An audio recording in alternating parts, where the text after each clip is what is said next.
Hello, dear students. We are studying General Science, Standard 8, Chapter number 2, Health and Diseases. Students, we are studying non-infectious diseases. In last video, we have studied the two non-infectious diseases. The very first was diabetes, and second one cancer. Now, this is the third disease, which is non-infectious disease. Okay, heart diseases. हृदय विकार हा जो आजार आहे याबद्दल आपण study करत आहोत. Okay, now what is heart diseases actually mean? Efficiency of the heart decreases due to decrease blood supply and thereby oxygen and nutrient supply to the heart muscles. पण आता हे जे हार्ट डिसीज हृदयविकार येण्याचं कारण काय? तर काय होतं की दिवसेंदिवस हार्टची जी इफिशियन्सी आहे, कार्यक्षमता आहे, इफिशियन्सी ऑफ द हार्ट आहे, हार्टची कार्यक्षमता, हृदयाची कार्यक्षमता, तर ती डिक्रीज होत जाते. ओके, कमी कमी होत जाते. Why it is decreases? It is due to decreased blood supply.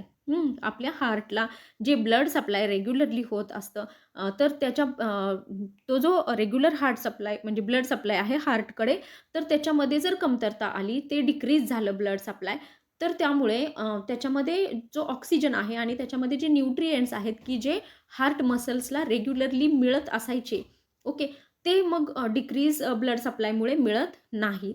Okay, आणि म्हणून इफिशियन्सी ऑफ द हार्ट म्हणजे हार्टची कार्यक्षमता कमी होते. आलं लक्षात? हार्टची कार्यक्षमता, efficiency, why it is decreases? Because decreased blood supply and thereby oxygen and nutrients. Okay, oxygen आणि काही पोषक तत्वे जी ब्लडमधून आपल्या हार्ट मसल्सला पोहोचवली जातात, तर ती ब्लड सप्लाय कमी झाल्यामुळे तेवढ्या प्रमाणात पोहोचली जात नाहीत हार्टपर्यंत. ओके, म्हणून हार्टची कार्यक्षमता कमी होते. Due to this heart has to perform more work that leads to stress on it. मग आता हार्टची कार्यक्षमता कमी झाली, पण हार्टला काम तर करावंच लागणार, आणि मग ते काम कंप्लीट करण्यासाठी खूप जास्त स्ट्रेस येतो त्या हार्टवरती. This may cause heart attack, आणि म्हणून मग हार्ट अटॅक, हृदयविकाराचा झटका आपण म्हणतो तो येतो. If someone has heart attack, immediately consultation of doctor and treatment is necessary. Heart attack आल्यानंतर घरामध्ये तसंच न बसता डॉक्टरांकडे लगेच जाऊन ट्रीटमेंट घेणे खूप गरजेचे असते. आता आपण पाहूया सिम्पटम्स. हार्ट अटॅक येण्याची जी लक्षणे आहेत, ती अगोदरच ऑब्झर्व केली जाऊ शकतात. अगोदरच आपल्याला कळू शकतं की हार्ट अटॅक येण्याची शक्यता आहे. तर ते आपण बघूया की कोणकोणते सिम्पटम्स, लक्षणे असतात हार्ट अटॅकसाठीची. Severe chest pains in shoulder, neck and arms, cramps in hand, uneasiness and tremors. पण आता हार्ट अटॅक येण्याच्या अगोदर काय काय गोष्टी होतात किंवा सिम्पटम्स काय आहेत? तर सिव्हिअर चेस्ट पेन, छातीमध्ये खूप जास्त जोरात दुखायला सुरू होणे, पेन्स होणे. त्याचबरोबर हे पेन्स शोल्डर्स म्हणजे खांदे, तसंच नेक म्हणजे मान, आणि आर्म्स म्हणजे हातामध्येही त्याची जाणीव होणे ह्या पेन्सची. तसंच जे हाताचे क्रॅम्प्स इन हँड म्हणजे काय, की हाताचे जे मसल्स आहेत त्याच्यामध्येही पेन्स होणे, दुखणे, आणि अनइझीनेस, आणि खूप जास्त म्हणजे असं जसं रेग्युलरली आपण इझी फील करतो किंवा नॉर्मल फील करतो, तसं नॉर्मली फील होत नाही. काहीतरी घाम येणे किंवा थोडंसं अनइझी फील होणे, अशा प्रकारच्या गोष्टी आपण म्हणजे सिम्पटम्स, लक्षणे पाहायला मिळतात. Now reasons of heart attack. आता हा हार्ट अटॅक येण्याचं काय कारण आहे? तर इथे आपण पाहूया स्मोकिंग. ओके, अल्कोहोलिझम, स्मोकिंग करणे किंवा अल्कोहोलिझम म्हणजे ड्रिंकिंग करणे. डायबिटीजमुळे सुद्धा हार्ट अटॅक होऊ शकतो. ज्या व्यक्तींना डायबिटीज असतं त्यांना नॉर्मली हार्ट अटॅक येतोच, म्हणजे बऱ्याच किंवा हार्टशी रिलेटेड काही प्रॉब्लेम्स त्यांच्यामध्ये असू शकतात. ओके, त्यानंतर हायपर टेन्शन्स, हार्ट अटॅकचाच म्हणजे प्रकार आहे. BP आपण म्हणूया hypertensions. Then obesity, then lack of physical exercise. पहा, ओबेसिटी म्हणजे फॅटी, खूप जास्त वजन वाढणे. त्यानंतर लॅक ऑफ फिजिकल एक्सरसाइज कमी करणे म्हणजे व्यायाम न करण्यामुळे सुद्धा. देन हेरिडिटी, काही लोकांमध्ये पिढ्यानुपिढ्या काही आजार असतात. मग तसंच एखाद्या अगोदरच्या पिढीमध्ये जर हार्ट अटॅक नावाचा आजार असेल, तर तो पुढच्या पिढ्यांमध्ये सुद्धा असू शकतो. म्हणजे सगळ्यांमध्येच असतो असं काही नाहीये. देन मेंटल स्ट्रेस, खूप जास्त मानसिक ताणतणाव असेल हां, किंवा अँगर, खूप जास्त राग येणे, मानसिक ताणतणाव असणे आणि अँक्झायटी, खूप जास्त चिंता. तर या सर्वांमुळे हार्ट अटॅक येऊ शकतो. These are the reasons of heart attack. आता इथे पुढे एक तुम्हाला फ्लो चार्ट दाखवलेला आहे, डायग्राम दाखवलेली आहे. तर इथे पहा हार्ट डिसीजेस. ओके. तर हार्ट डिसीजेस याच्यामध्ये काय-काय ट्रीटमेंट कशी-कशी केली जाते ते दाखवलेलं आहे. Angioplasty, bypass surgery, open heart surgery, installation of pacemaker, installation of stents and heart transplant. तर अशा प्रकारचे वेगवेगळे काय केले जातात, ट्रीटमेंटचे प्रकार आहेत हार्ट अटॅकशी किंवा हार्ट डिसीजेसशी रिलेटेड. ओके. ते तुम्ही डीपमध्ये नंतर शिकाल. आता फक्त हार्ट डिसीजेसशी रिलेटेड जे वर्ड्स आहेत, angioplasty, bypass surgery, open heart surgery, heart transplant, installation of stents, installation of pacemaker, ह्या थोड्या गोष्टी तुम्ही लक्षात ठेवा. ओके. हे सगळे शब्द हार्ट डिसीजेसशी रिलेटेड आहेत आणि ते नक्की काय आहे ते तुम्हाला आता तुम्ही नाही शिकणार. थोडेसे मोठे झाल्यानंतर पुढच्या वर्गांमध्ये गेल्यानंतर तुम्ही शिकाल. आता पहा, first aid for heart disease. Heart disease म्हणजे हार्ट अटॅक आल्यानंतर किंवा हार्ट डिसीजेस ज्या व्यक्तीला आहे, तर हार्ट संबंधी काही प्रॉब्लेम झाला, त्रास व्हायला लागला, तर काय फर्स्ट एड केलं पाहिजे? प्राथमिक जे आपण घरी उपचार करतो ते काय केले पाहिजेत? चेक द आता इथे पहा, फर्स्ट कॉल 108 फॉर ॲम्ब्युलन्स. सर्वात अगोदर अटॅक आल्यानंतर जेव्हा घरातील व्यक्तींना ते कळेल की म्हणजे एखाद्या व्यक्तीला, पेशंटला हार्ट अटॅक आलेला आहे, तेव्हा काय करायला पाहिजे? सर्वात अगोदर घरातल्या व्यक्तींनी काय करायला पाहिजे किंवा त्या व्यक्तीच्या सोबत जो व्यक्ती असेल, त्याने 108 वरती कॉल करायचा आणि ॲम्ब्युलन्स बोलवायची. त्यानंतर check the consciousness of patient by shaking the shoulders. Okay. Shoulders जे आहेत, खांदे, त्यांना शेक म्हणजे हलवत थोडंसं ठेवायचं. त्याची मूव्हमेंट थोडीशी करायची. Keep the patient lying on the back in horizontal position on hard surface and perform compressions only life support. Okay. COLS. In this press the center of thorax for at least 30 times at the rate of 100 to 120 strokes per minute. मग आता काय केलं पाहिजे? एकतर ambulance बोलवली पाहिजे आणि त्या पेशंटला कसं झोपवायचं? तर जमिनीवरती, म्हणजे हार्ड सरफेसवरती. ओके. म्हणजे गादीवरती नाही झोपवायचं, तर खाली जी फरशी आहे किंवा हार्ड सरफेस, म्हणजे खाली काहीतरी फरशीवरती टाकून हार्ड सरफेसवरतीच. ओके. तर हॉरिझॉन्टल पोझिशनमध्ये त्याला, पेशंटला झोपवलं पाहिजे आणि मग perform compression only life support. Okay. तर 100 टू 100 स्ट्रोक्स पर मिनिट असं 30 टाईम्स म्हणजे केलं पाहिजे. तर ते डिटेलमध्ये तुम्हाला एवढं काही स्टडी करण्याचं गरज नाही, पण थोडंसं फर्स्ट एड माहीत असायला पाहिजे. तर त्याची माहिती तुम्ही थोडीशी मिळवा आणखी जास्त प्रमाणात. ओके. आता पहा, कलेक्ट इन्फॉर्मेशन इथे सांगितलं, ते नाही आपण पाहायचं.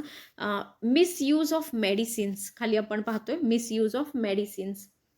Sometimes some people take the medicines without prescription of doctor. Overdose of medicines may affect our body. पहा, कधी-कधी आपण हॉस्पिटलमध्ये न जाता, डॉक्टरांशी कन्सल्ट न करता आपण मेडिकलमध्ये जातो आणि मेडिसिन्स तिथून घेतो आजारी पडल्यानंतर, आणि मग कधी-कधी त्याचा ओव्हरडोस आपल्या बॉडीमध्ये जातो, म्हणजे जास्त प्रमाणात औषध घेतली जातात. Example, overdose of pain killers may damage nervous system. पहा, जर असं आपण रेग्युलरली थोडंसं डोकं दुखायला लागलं किंवा काय त्रास व्हायला लागला आणि आपण परस्पर डॉक्टरांकडे न जाता आपण मेडिकलमध्ये जाऊन जर मेडिसिन्स घेतले आणि कंटिन्युअसली आपण ते मेडिसिन्स खात राहिलो डॉक्टरांना न विचारता, तर काय होऊ शकतं? नर्वस सिस्टम आपली जी आहे, ओके, संस्था आपण म्हणतो, म्हणजे ब्रेनशी रिलेटेड जी काही सिस्टम आहे, तर ती डॅमेज होते. त्याबरोबरच एक्सक्रिटरी सिस्टम म्हणजे उत्सर्जन संस्था, की जे बॉडीमधले वेस्ट मटेरियल्स बाहेर टाकण्यासंबंधीची जी संस्था आहे, ओके, आपल्या बॉडीमधली सिस्टम, तर ती पण डॅमेज होते आणि त्याबरोबरच लिव्हरसुद्धा डॅमेज होतं. ओके. म्हणजे ते खराब होतं. Overdose of antibiotics may lead to nausea, stomach ache, dysentery, rash, white patches on tongue etcetera. Okay. तर अशा पद्धतीचं अँटीबायोटिक्सचं पण ओव्हरडोस झाला तर मग खालील गोष्टी आपण फेस कराव्या लागतात. Okay. So in this way we have studied this 11th page from this chapter. Okay, thank you students. Hello students. In the figure alongside you can see generic medicines. Okay, इथे तुम्हाला generic medicines दिसतात. What are these generic medicines? So think about it. Poor people do not afford the costly medicines. Is there any alternative for this? Which one? Yes. पहा आता इथे poor people जे आहेत ते खूप कॉस्टली मेडिसिन्स, जास्त महागडी औषधं खरेदी करू शकत नाहीत. तर मग त्यांच्यासाठी काही दुसरं ऑल्टरनेटिव्ह काही ऑप्शन आहे का? तर yes, there is an alternative for दिस.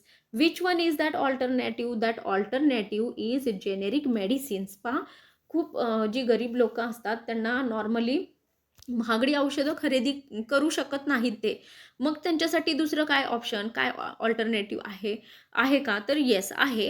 आणि मग ते ऑप्शन म्हणजे काय आहे? तर जेनेरिक मेडिसिन्स. ओके, की जे कमी पैशामध्ये मिळणारे, कमी कॉस्टला मिळणारी औषधं, की त्याच्यामध्ये कंटेंट तेच असतं, फक्त कॉस्ट कमी असतं. तर आपण ते आता पाहूयात.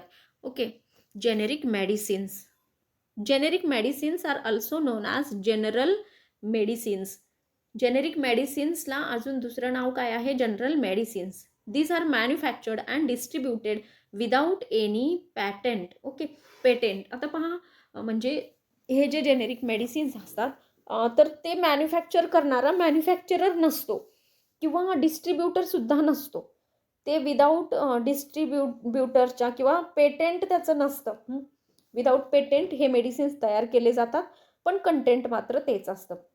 दीज मेडिसिन्स आर ॲट पार in quality with branded medicines. पहा, ब्रँडेड मेडिसिन्सची जी क्वालिटी आहे, तर सेम तशीच क्वालिटी थोडीफार डिफर करेल, पण कंटेंट तेच असतं. Production cost of these medicines is very low due to fewer expenses on research as their formula is readily available. Okay, तर अशा पद्धतीचे कमी कॉस्टमध्ये मिळणारी ही जी औषधं असतात, तर ती म्हणजे काय? जेनेरिक मेडिसिन्स असतात. आणि त्याचं काही पेटेंट वगैरे तयार नसतं आणि इझिली हा फॉर्म्युला, ह्या मेडिसिन्स तयार करण्याचा फॉर्म्युला अवेलेबल असल्यामुळे यांचं कॉस्ट कमी असतं. कमी पैशामध्ये मिळणारे हे जे मेडिसिन्स जेनेरिक मेडिसिन्स असतात. आता पहा, पुढे आपण स्टडी करणार आहोत lifestyle and diseases. Lifestyle includes the daily routine and the type of food. Nowadays, habits like staying in bed till late morning and going to bed late in night, frequent changes in meal timings, lack of physical exercises, consumption of junk food, etc. have been increased. Due to this, such people are getting sick frequently. आता आपली जी lifestyle आहे ती आणि त्याचं जे आपल्या daily जे routine आहे, आणि अन्न घेण्याची जी पद्धत आहे ती पण खूप बदललेली आहे. तर आता आपण पाहायला आपल्याला असं मिळतं की बऱ्याचशा सवयी की ज्या चुकीच्या आहेत, खूप उशिरापर्यंत मॉर्निंगमध्ये झोपून राहायचं आणि लेट उठायचं, तसंच रात्री झोपायचंही लेट. त्यानंतर जे frequent changes in meal timings, जेवणाच्या ज्या टायमिंग्स आहेत त्या पण रेग्युलर नसतात. तसंच लॅक ऑफ फिजिकल एक्सरसाइज, व्यायाम तर आपण करतच नाही, कधीतरी चुकून एखाद्या वेळी केला जातो. त्यानंतर खूप जास्त प्रमाणात जंक फूडही खाल्लं जातं, पॅकेट्समधलं फूड. म्हणजे जंक फूड म्हणजे काय असतं? Ready to eat food. असं आपण बाहेर जाऊन तयारच अन्न लगेच मिळणं, आणि ते पण पॅकेट्समधलं. मग हे जे फूड आहे ते जंक फूड असं म्हटलं जातं, कारण त्यांना ते प्रोटेक्ट करून पॅकेट्समध्ये ठेवलं जातं, आणि त्यासाठी मग केमिकल्स पण वापरले जातात. Etcetera have been increased and due to this such people are getting sick frequently. आणि मग असे लोक नेहमी आजारी पडतात की ज्यांची लाईफस्टाईल ह्या दिलेल्याप्रमाणे असेल. If frequency of becoming sick is to be lowered, people should follow right lifestyle. It must include sufficient sleep, right food, yogasanas, pranayama and physical exercise. मग आता हे जर वरचं सगळं टाळायचं असेल, म्हणजे जी लाईफस्टाईल आहे ती चांगली बनवायची असेल, तर काय केलं पाहिजे? राईट लाईफस्टाईलसाठी तर सफिशियंट स्लीप घेतली पाहिजे. फूड हे व्यवस्थित, म्हणजे काय म्हणूया, त्याच्यामध्ये सगळे न्यूट्रिएंट्स असतील, किंवा बॅलन्स्ड आपण म्हणूया. Then yogasanas, pranayama, okay, and physical exercise should be done regularly. Okay, तर अशा पद्धतीचं सगळं जर आपण केलं तर आपली लाईफस्टाईल आणि ही जी आहे ती चांगली असेल तर डिसीजेस पण आपल्याला कमी होतील. Pranayama and yogasanas should be performed under the expert supervision. Okay. आता हे प्राणायाम आणि योगासन कुठेतरी आपण बघून चॅनेलवरती किंवा असं नाही करायचं, तर कोणीतरी एक व्यक्ती की ज्याला ते व्यवस्थित प्राणायाम आणि योगासन हे सगळं करता येतं, तर अशा व्यक्तीच्या सुपरविजन खाली आपण ते केलं पाहिजे. नाहीतर चुकीच्या पद्धतीने केलं तर त्याचा दुष्परिणाम आपल्या बॉडीवरती दिसून येतो. See the videos of pranayama and yogasanas. Okay. Video पाहून तुम्ही एखादी गोष्ट करू शकता. कदाचित व्हिडिओमध्ये ते व्यवस्थित सांगितलेलं असेल, पण अपुरा व्हिडिओ पाहून सुद्धा जर केलं तर त्याच्यामध्ये चुका होऊ शकतात. Then vaccination. Vaccination is important to prevent the infectious diseases. Collect the vaccination schedule chart from nearby clinic and study it. Vaccination म्हणजे काय, तर लसीकरण. ओके. जसं की आता कोरोनासाठीचं लसीकरण आलेलं आहे, तर ते इन्फेक्शियस डिसीजेस प्रिव्हेंट करण्यासाठी, क्युअर नाही तर प्रिव्हेंट करण्यासाठी, त्याच्यावरती प्रतिबंध घालण्यासाठी आपण हे वॅक्सिनेशन घेत असतो. नॉन इन्फेक्शियस डिसीजेससाठी वॅक्सिनेशन नसतं. Vaccination is only for infectious diseases. Okay. To prevent from infectious diseases. Okay. तर अशा पद्धतीने आपण हा चॅप्टर इथे शिकून कंप्लीट केलेला आहे. ओके. इथे नेक्स्ट पेजवरती पण पहा, ब्लड डोनेशन म्हणजे काय थोडक्यात दिलेलं आहे, ते रीड करा आणि मग एक्सरसाइज मी तुम्हाला सेंड करते, ती तुम्ही तुमच्या नोटबुकमध्ये लिहा. Okay. Write the exercise of this chapter and in next period will start the next chapter, force and pressure. पुढच्या वेळी आपण हा शिकायला सुरुवात करूयात. ओके. Thank you students.